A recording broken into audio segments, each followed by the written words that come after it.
I wish that for anyone listening to this, that maybe if you need that little nudge to leave for a minute and take the time for yourself and figure out what really makes you tick and how you can be the healthiest leader you can possibly be. That is work. Yeah. That is achieving. That is moving forward. Welcome to this week's Escape Your Limits podcast. Our guest today is featured on Inc.'s Female Founders 100 list and speaks regularly on the topics of mindful leadership, the power of body wisdom, and the movement to redefine what success in fitness means. She is the co-founder and CEO of barre3, a fitness company focused on teaching people to be balanced in the body and empowered from within. Starting in 2008 with the flagship studio in Portland, Oregon, barre3 has grown to include more than 170 franchise studios powered by female entrepreneurs, plus an online workout streaming subscriber base in 98 countries. What started as a workout has blossomed into a full-blown movement made up of millions of people focused on body positivity, being empowered, and redefining what success in fitness means. In this week's episode, we cover several topics, including why diversity in the fitness industry helps to improve mental health, why women are taking over fitness studios, and what has made our online workouts so successful. So please welcome the co-founder and CEO of barre3, Sadie Lincoln. Sadie, tell me a little bit about barre3. Is that how you pronounce it? Do you call it barre3? Mm-hmm. Yeah, because I've seen just before you answer, I know it's the big thing, and a lot of people talk about it, but I've never done a barre class, and in my mind, barre is like one of these things that go around the room and you kind of do ballet. Is that right, or am I just kind of totally missing it? That is right. I mean, the ballet barre is traditionally used for ballet. Okay. And we don't use it that way. We use it as a prop to modify postures, to create good alignment integrity. Right. What I love about the barre, and I think makes it special for barre3, is that it wraps around the room like a circle. And I'm big on formation. So we're all at the barre. We stand kind of facing the barre most of the class for a good portion of the class. And we're shoulder to shoulder with people all around the room doing the same thing. And so there's a sense of like, I'm on this, on my own. I'm making my own decisions, using the ballet barre as a prop to help me and what I need in this moment. But I'm also shoulder to shoulder with people supporting me in that journey doing the same thing. There's real sense of connection and grace and community that comes with the ballet barre that we really like. So what made you start a business with doing that? Were you in ballet before, or is it just something that you had a passion for? Never been in ballet. I grew up kind of in art school, so I was around dance a lot. I've just loved movement.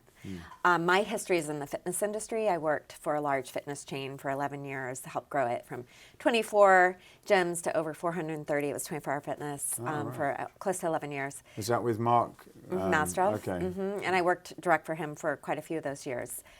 And he sent me on to all kinds of adventures because I managed some of his other portfolio, like in Russia and China and all over. So what you said you learned a lot about what you didn't like about the industry then, so. Yes. I learned that for one thing, I was sort of silently struggling with, I was questioning what we were selling. Because I was struggling. We sold this idea of kind of a before and after picture, that if you do fitness and if you do it in this order and you do these supplements, you can get to this after picture, this externally measured ideal of what kind of winning is. And that sells really, really well. It fuels the growth of our fitness industry to this day, and I would add wellness into that. We're a $30 billion fitness industry, I think $4.3 trillion when you add in wellness. And while it's a little bit morphed and disguised, we still predominantly sell fitness and wellness based on external measures of success. What's curious about that for me is that while the industry is booming, our health is on the decline. And in fact, body worth and body image is rapidly declining. I think it's something over 90% of women in North America struggle with body dissatisfaction. We don't feel good in our bodies. A lot of people don't feel good in their bodies. I didn't feel good in my body. I had a lot of shame that I wasn't measuring up. And that's up here, right? It's in my head. The comparison. Right. Like, I won't ever look like that after picture. First of all, it's not me, and it's in the future, and me in the future is imagined anyways, right? So that equation sets all of us up for shame and feeling like we're not enough as we are. Then you add in pain to the equation. So for me, I was struggling with chronic pain in my low back and my wrists. I have arthritis in my wrists, but I was no pain, no gain. Like that was the slogan that has fueled our industry. It's like fight through it, go harder, go stronger, go longer, and that equaled achieve and succeed. And again, fuels the industry to this day. And so my husband and co-founder, we were both in the fitness industry. We decided to disrupt that point of view and redefine what success in fitness means. Take it from an external measure of success, which there's nothing wrong with external measures of success. They're good, right? But that doesn't need to be your motivation. That's what leads to shame and pain, the motivation of external measures. And rather focus on the motivation of an internal measure of success and worth. And how we practice that is by every time we work out together at barre3, it's a practice of being present and honest in our bodies in that moment and making choices based on what our bodies need in the moment, in the present moment, versus trying to work out to get to the end game, right? And that's kind of at the heart of our movement. And what has fueled our success is so many people see themselves in that story. And even when you look at the ballet bar, traditionally with ballerinas, right, they all look the same. There's, and that's beautiful. That's heritage. That's art, and we really honor that. And I would say that a lot of the earlier bar traditions also did that. It was very much about long, lean muscles. Like you would hear that a lot. Dancer's body. You can get a dancer's body here. So like another version of an after picture. If you do these things, you'll get long, lean muscles. What does that even mean, right?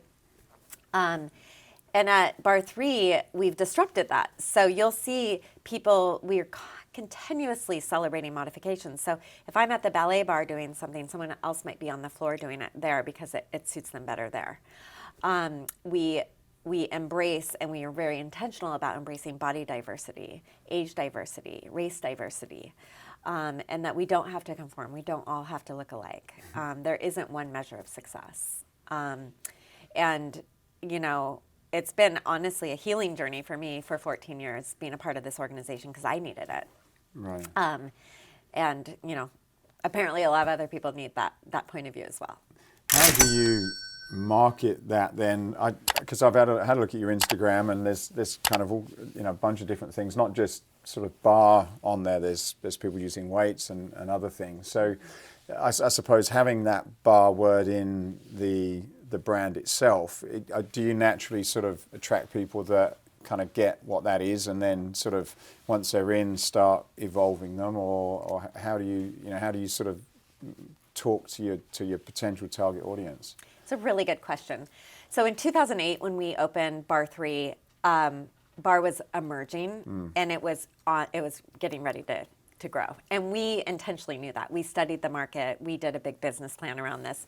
We knew that Barre was going to be a high growth niche. And it was built to last because it's isometric, it's low impact, it has elements of yoga, some Pilates, isometric work. We added cardio into that. So it was sustainable. It's a sustainable method of exercise. I think in the beginning, people were like, what's this bar thing? I want to try this bar thing.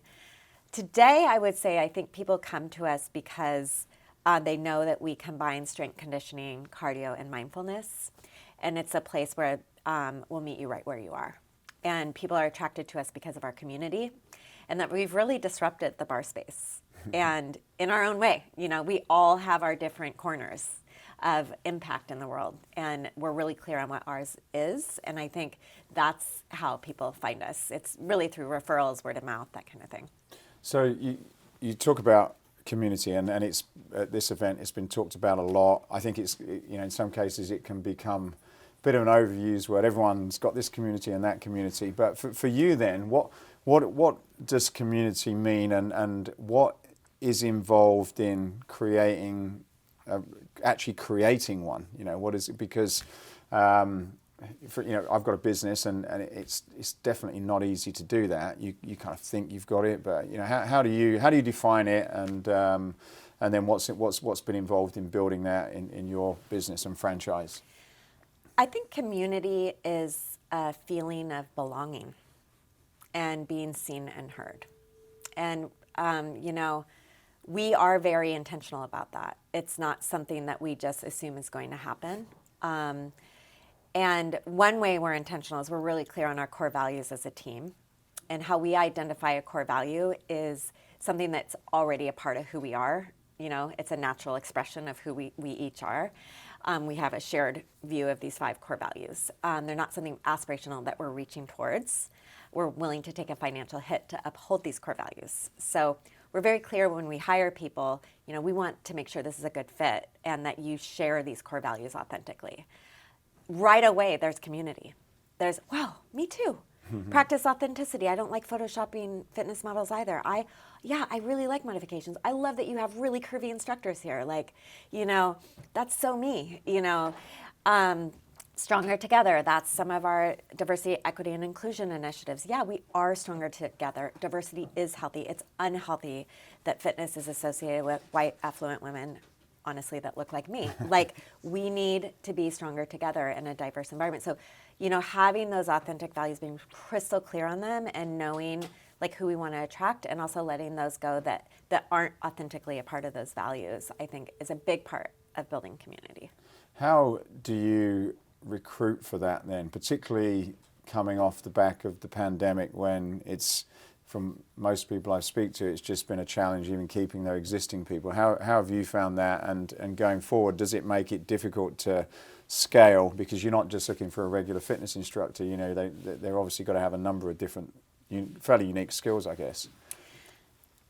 2 years ago I would have answered this question very different than I would answer it today. And it's not because of COVID, it's because of the diversity, equity, and inclusion lessons that we've learned through the Black Lives Matter movement and all of our educations with the murdering of George Floyd, et cetera. I think we all had a big wake-up call, at least we did at barre3. In the past, we have predominantly focused on inside out, so we would recruit from within. So our clients would become instructors, and then they would become studio managers and owners and people in our headquarters. We still do that. That's a huge part of who we are. It's an authentic way to grow. But what I've learned from amazing, wise teachers, and I'm still learning, is that in order to be stronger together, in order to be diverse, we have to go outside. And we have to find ways to draw other people in.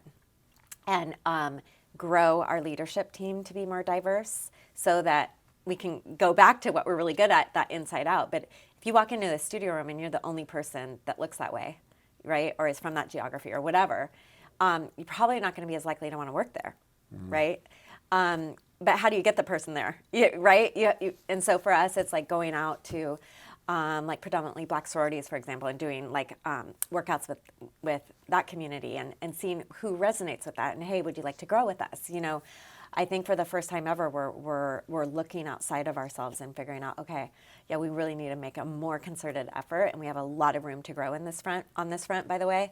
But it's something that I'm really proud of the team for, because they're really committed and passionate about how we recruit as we move forward. So that must be a big part of what you spend your time on, because I guess you're navigating through a very strange world where some of this, as you say, you're still learning about what that really means. So you're not, your particular demographic, and then you've got to connect with people probably a different age group, different demographic. So do you have to, even in your sort of senior team as a leader, do you have to really be careful about how you pull that sort of diverse leadership team together first, so that you make sure that you're not going to be too focused on the wrong way? Yeah, it's really just, it's a practice too, right? Yeah. I think a lot of people in my position are frozen because it's such a cancel culture, and and we're not going to do it all at once. It really is just it's being intentional and having it be a practice. I'm going to practice being more open, learning, growing, working with different recruiters, and being more diverse, and making progress. And that's something we're certainly doing. Introducing the next big thing in functional training, the Escape Barre, a revolutionary training tool that combines a loaded farmer's carry with a sled push to develop hip, grip, and core strength. Developed in partnership with Pete Holman, inventor of the TRX Rip Trainer and Nautilus Glute Drive, this training tool is easy to use, safe for all, and pretty darn stylish. The Escape Barre can be rolled, pushed, dragged, and carried, making it one of the most versatile strength and conditioning tools on the market. The Escape Barre packs a punch with an impressive load capacity of 440 pounds, and with a 2-stage galvanized paint covering process, it's also ideal for outdoor use. So head over to escapefitness.com/Barre. That's escapefitness.com/Barre to find out more. Enjoy the rest of this episode. Right.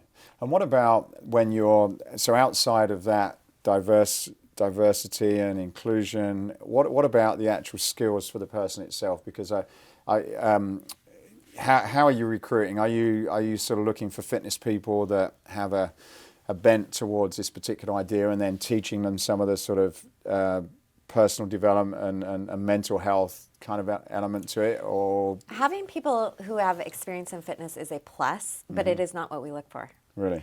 Way more important to us is alignment and vision, mission, values, and understanding of the barre3 signature class, and just kind of natural form and alignment. And like for instructors specifically, the ability, we can see who has a potential to teach a really strong barre3 class.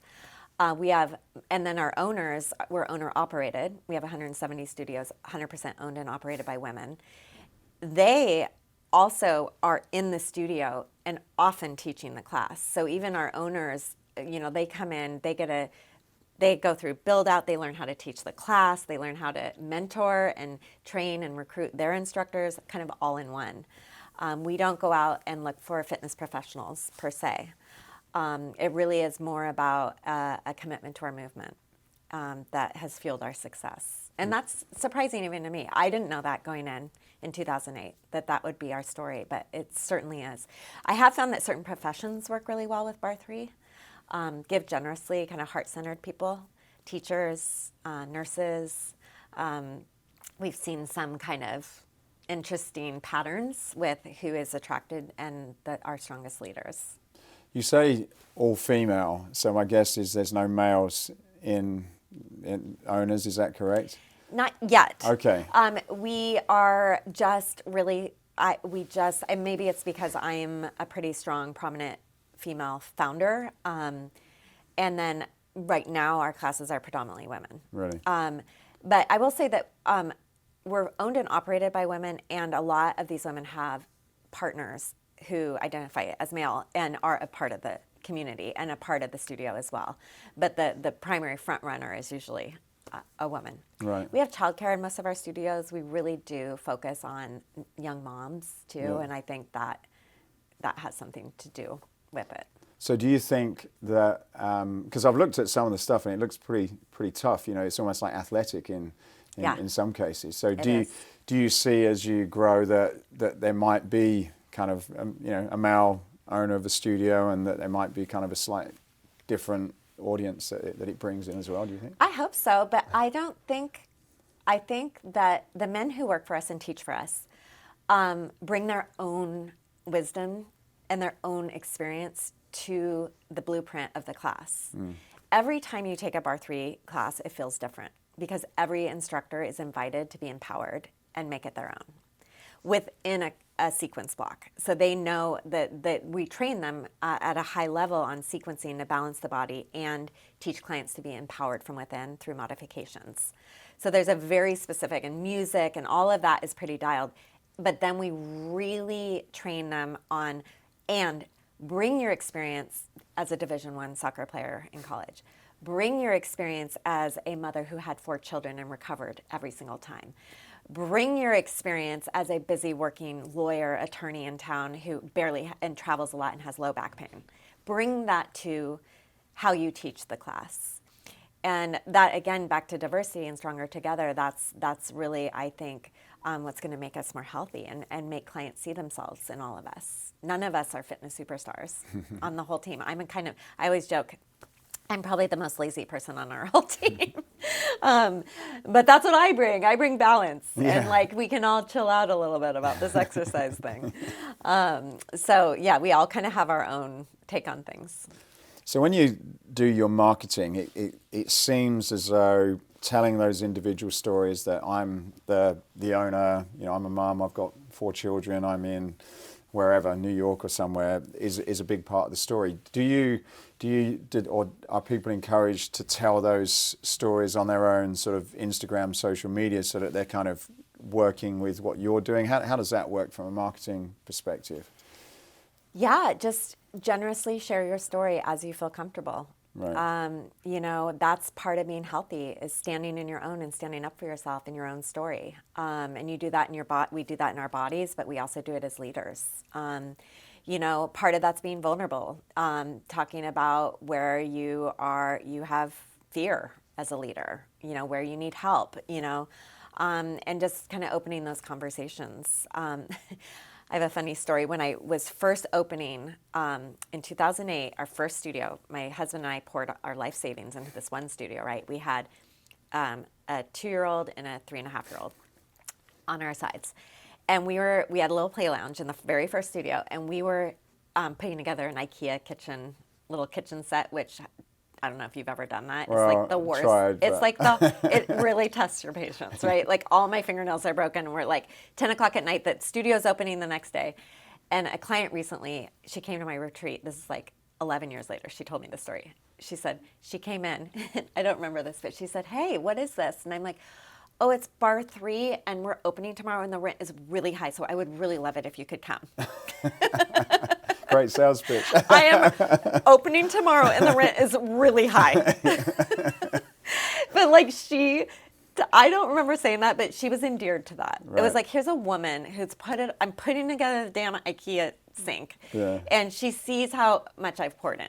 And right? maybe you didn't say that, but you said it in a different way, which she felt that. She felt connected to me. Yeah. She's like, here's a human, like really putting herself out there. Yeah. And I mean, I probably did also mention my experience in the industry and that it's a fabulous workout, but I definitely related to her on a human-to-human level, and I think that's missing sometimes from business, but that's where we build community and connection with our clients. Right.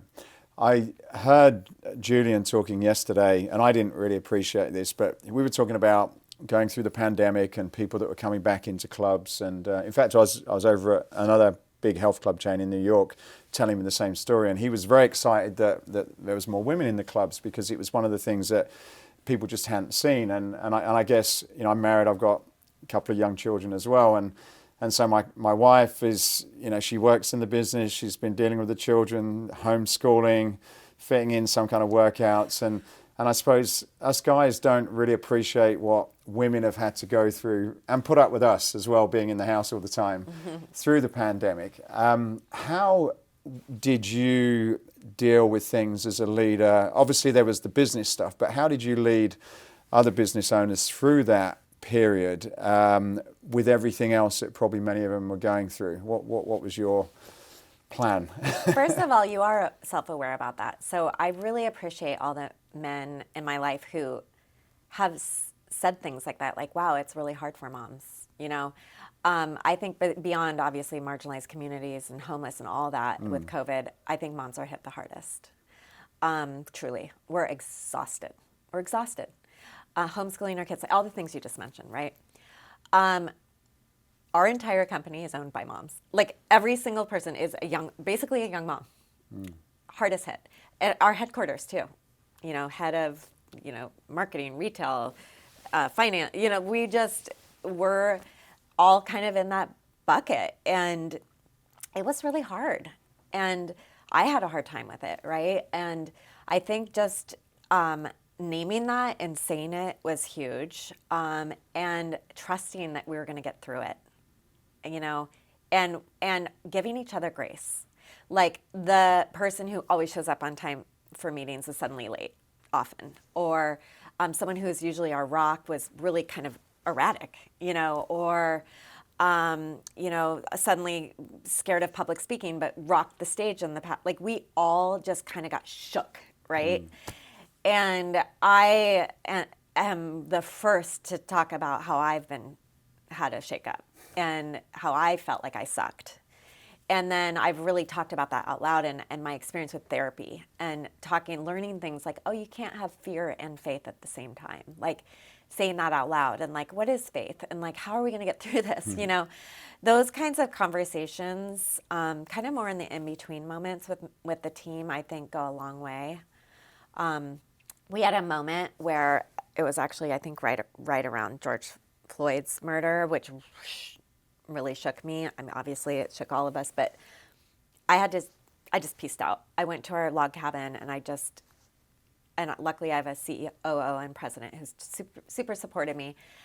He had just started with the company, and I couldn't lead in that moment. I had to take care of my mental health. I had to understand and investigate and learn and just take some deep breaths. And I got on a franchise call, and they were angry. Really? They're like, "Where did you go? Like, this is the hardest moment of our history. Where are you? You're just going to peace out?" Like, and we had a really good conversation about it. And in that conversation, I heard from some of them that, thank you so much. You invited me to take care of my mental health first as a leader. And I think us women have been conditioned out of that. Like, no, we're never supposed to take care of ourselves. We're always just supposed to give. Mm-hmm. And of course, I came back so much stronger after that, right? I'm so aligned. I know where I start, you start. I stop, you stop. Like, I just have gained so much from the time that I went off the grid and learned about myself, got a new executive coach, figured out the strategy and how I was going to lead it better. I took the time to do that, and now we're propelling forward because of it. Right. So I wish that for anyone listening to this, that maybe if you need that little nudge to leave for a minute and take the time for yourself and figure out what really makes you tick and how you can be the healthiest leader you can possibly be.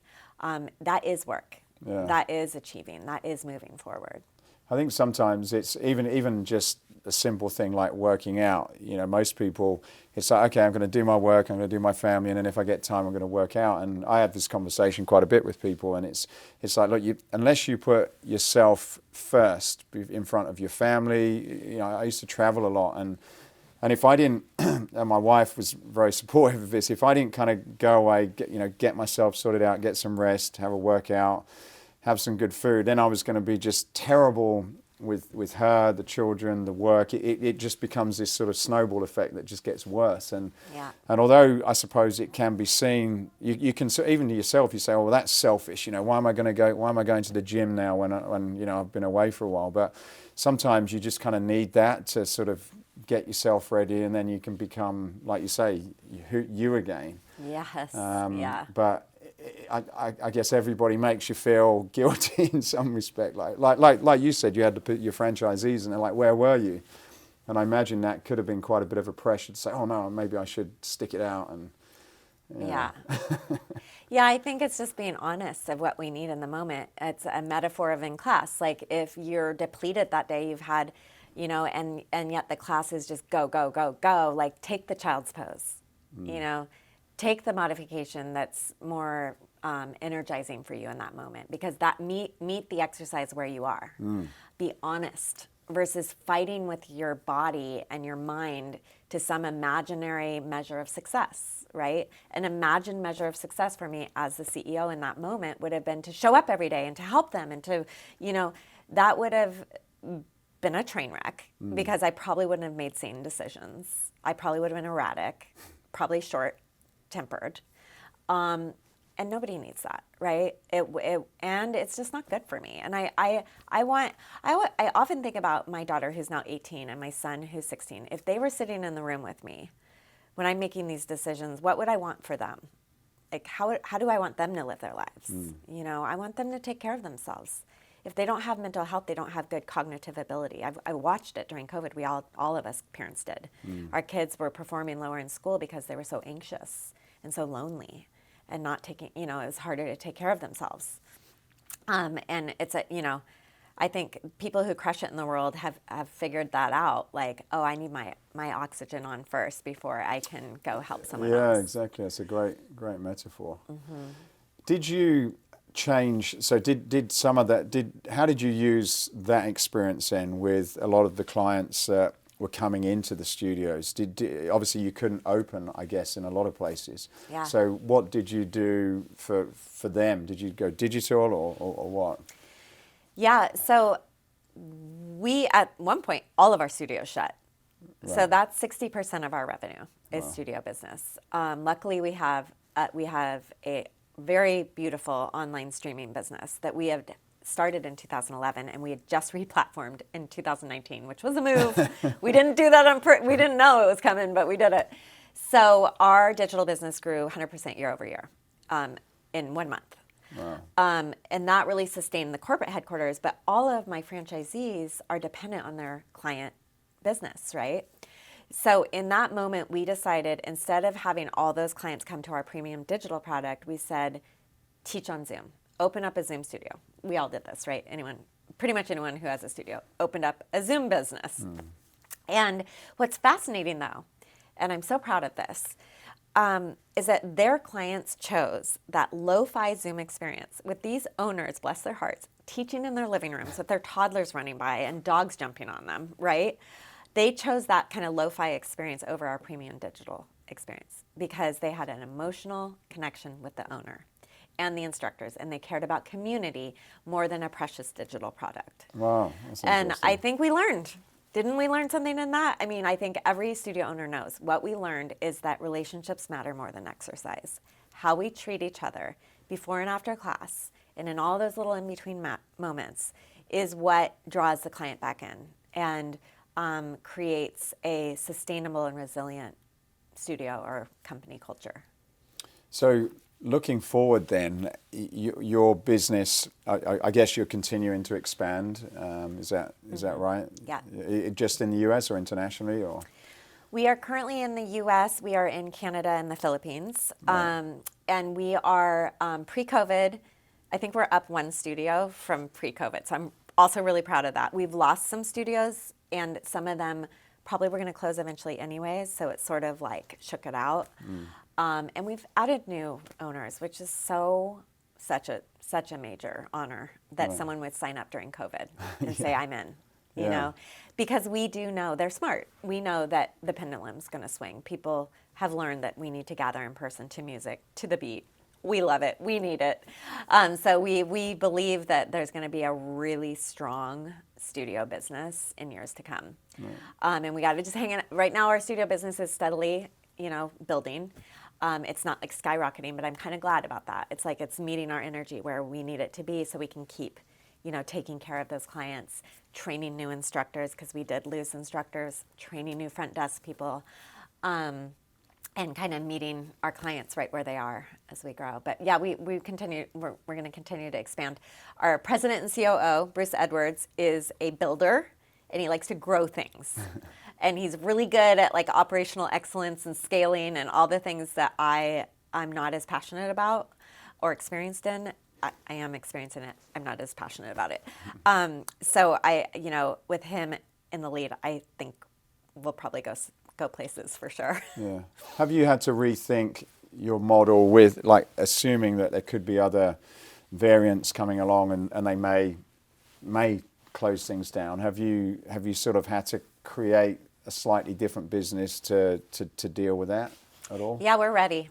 It's omnichannel. We're going to meet our clients at each inflection point during their day, during their life. And when, things strike like COVID or a random snowstorm in April, which we had in Oregon, which is so weird and all our studios shut, we have a digital product that'll meet them right where they are. And our owners, we're exploring different platforms for the owners. Right now, Zoom works fine. And we've all learned to teach outside our studio walls. So we teach barre3 in parks, on rooftops, in parking lots. We've really learned to be flexible. And, our commitment is just to keep helping our clients because those are the moments when they need us the most. When times are chaotic, we want to give them that consistent experience. And do your franchise owners, do they generate revenue also from online as well as like your corporate? They don't currently from our digital online subscription. Obviously, they do from their Zoom Right. classes. Okay. Yeah. So they set up their own sort of Zoom ones that are an extension of what goes on. Yeah. Right. But what you said is that the room with the cat Yeah. performs better than your sort of nicely. Yeah, and I will polished- say, if any of my owners are listening, but that was at the very beginning. But I mean, I am so proud of these owners and all of these instructors who train themselves in front of a camera. It is wildly different to teach a class to a camera than it is to a room full of people. Everything about it is different. First of all, you really have to teach in your body. You have to show every move while you're explaining it and connect somehow through a little teeny camera. They all figured out how to do sets in their studios and the lighting and the setup, and they do live streams sometimes now, so you can take class in person, or that same class is you can take it from your living room. So yeah, they've all become like production set experts. Have you had to train that? I was talking to one of a guy called Joseph McClendon. We had him on. He's one of Tony Robbins' trainers, and they used to do huge events. And they went digital, very successful. I know. But he said how much him and Tony Robbins had to change, like looking at cameras and where things were and how to. He said he had to relearn the whole thing again. And then when he went back on stage, he kind of had to forget some of that to go live again. So I didn't realize how much of a skill or skills go into those two different types of formats. I sort of didn't appreciate it. I mean, of course, Tony Robbins crushes that. I heard that someone told me it was very inspirational. I'm like, as inspirational as in real. I haven't gone to his thing yet, but I'm actually scared what will happen to me if I go to that. 'Cause it just sounds too inspiring. But they said it was absolutely, they connected through the screen, and it sounds like they were very intentional about that. They didn't, how a class translates live is so different than in your living room. And so I think the mistake some owners or some instructors have made is thinking, I'm just going to teach it just like I do in the studio. It's really different when someone's at home by themselves, like how we connect, even the words we use. One of the like total lo-fi things we do, it's hard to explain if you're just listening to this, but like instructors would be, with a Zoom, they're teaching the class, and then you go up real close to the computer, to the little camera, and like wave and talk, and then come back. Just that, like having the instructor space fill the screen for a minute and connect and ask a question or something, and then go back to the workout. Just those little things we found give clients a feeling of, they're really like talking to me, Right. Versus on a stage teaching some class to a bunch of random people. Yeah, I didn't appreciate what was involved. I was chatting to a lady yesterday. She came from the performing arts world, and she was talking about this fourth wall. I don't know if you've heard of it at all, but apparently, like even in yoga, there's this fourth wall, which is kind of, and if you're acting on stage, and it's like this sort of artificial wall that separates you from the instrument. It's a boundary, and you create that. And she was talking about in modern theatre now, they break that down. So you're actually immersed, you're part of, there's no line between the instructor or the actors and the crowd. And successful trainers understand how to kind of break that down, and the language and how they interact with people. And it kind of made me think, like, how you could also do that in an interactive perspective as well, to try and create an experience. And I guess it comes back to, I suppose in general, a lot of group exercise instructors and things have probably been quite low paid for what they've done, and because you're just teaching a class. But I suppose now there's some great opportunities if you can round out what you're doing and learn some of those skills. I think instructor pay is a big topic right now, and really figuring that the model has changed. The model has changed. So digital technology, allowing us to access more people all at once, and like figuring out how to leverage that strong talent and pay them appropriately is something we're investigating actively. It's really important to us. It happened pretty quick. It was a big change. Yeah, and I guess there's good and bad. There's probably a shortage of instructors, but if you can, a gentleman I met for breakfast was talking about he used to hire trainers in New York and LA, paying a lot of money, and now he's moved to different parts of the country because you can do it digitally, which has sort of leveled things out, made it a little bit more competitive, I suppose. And I guess given people in parts of the country that probably weren't getting as much work, it's kind of balanced things out a touch. I don't know whether it's good or bad, but I guess, technology does enable things that probably aren't possible if you're just in Manhattan, where you're limited to a pool of people, I suppose. Yeah, it adds to the studio experience. That's how I see it, at least with our model at barre3. The epicenter, the thing that if we took it away, we wouldn't be a viable business, is teaching the barre3 signature class in our studios. That's at the core of our success. And then the journey beyond that. Now it's like really looking at crowding out the competition and just looking at, okay, our community, our client base, like, how can we meet them throughout the day beyond our studio in a way that uplifts and enhances their studio practice? And I think there's so much to discover there. And that's, we're going out and doing focus groups and client, surveys and really understanding, like, how can we solve problems for you in a unique way that we didn't know we had pre-COVID? And the exhausted mom, that's a huge one. We're just freaking fatigued, right? So how can we support and energize? And it's not necessarily through a bunch of cardio classes anymore, right? It's something else. And that's what we want to explore, is how can digital help us without distracting us from the studio business? Yeah.